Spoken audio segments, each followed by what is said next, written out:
The family of one of Ohio State University's most prominent donors is sounding an alarm tonight and trying to educate other families who create restricted endowments to benefit OSU students. As I reported tonight at 6, the widow and son of Michael Moritz are embroiled in a legal battle with Ohio State. They want to challenge the development fees the university attached to a $30 million restricted endowment Moritz created for the law school that now bears his name.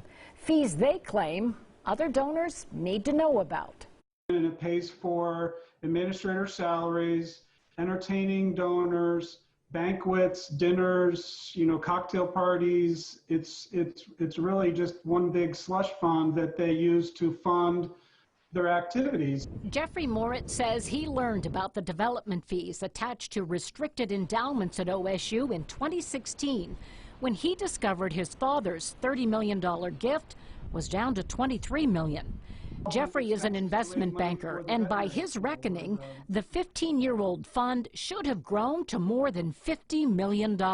Endowments are supposed to earn money, not lose money. I mean, it's in perpetuity is what they're supposed to do. And the Moritz endowment was not the only one in the red. If you read their audited financial statements, there's about 1,500 restricted endowment accounts that the funds are underwater, meaning the market value is well below the gift amount. So that, they're spending their endowment away. They're eating their seed corn. Moritz says as a result, the university has not lived up to its commitment to provide 30 full-ride law school scholarships each year, failing to provide even half that. It really hurts the students, and it's unconscionable that they would do something like this, especially with the student debt crisis. The Board of Trustees created the development fee system back in 1994. And the Moritzes claim it was a way to have millions of dollars to spend to attract more donors while avoiding the scrutiny of state lawmakers.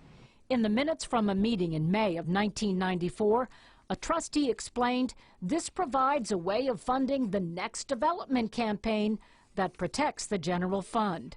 The university declined my request for an interview, but said in a statement that development fees are a respected and widespread practice among universities and charitable institutions because fundraising activities contribute significantly to the growth of the long-term investment pool. And OSU claims Michael Moritz was aware of the fees. If you read the contract, every single penny is accounted for. There is no room for any other fees or whatever to pay for any of this stuff. It wasn't in the contract, which tells me if he was aware of it, he told Ohio State, I don't want it, or he was not aware of it. But second of all, if it's such a big deal to Ohio State to take these funds out, why didn't they ask to put it in the contract? And the Moritzes want to know why the university is not living up to its end of the endowment agreement. The scholarships are the most important. It's the students that are losing out on this. Ohio State would not make anyone available to answer my questions, but sent several statements pointing out that the probate court already rejected Jeffrey Moritz's attempt to reopen his father's estate. That decision is now on appeal. OSU says the development fees are legal and standard for universities, and also claimed the Moritz endowment did not produce enough revenue to pay for 30 scholarships a year. It did not answer my questions then about why the university would commit to providing all 30 scholarships, since it knew from the very beginning how much money was in that endowment, or why, after all these years, there were no earnings produced by a $30 million investment, and significantly did not reveal how many scholarships have actually been awarded. I will continue to try to get answers.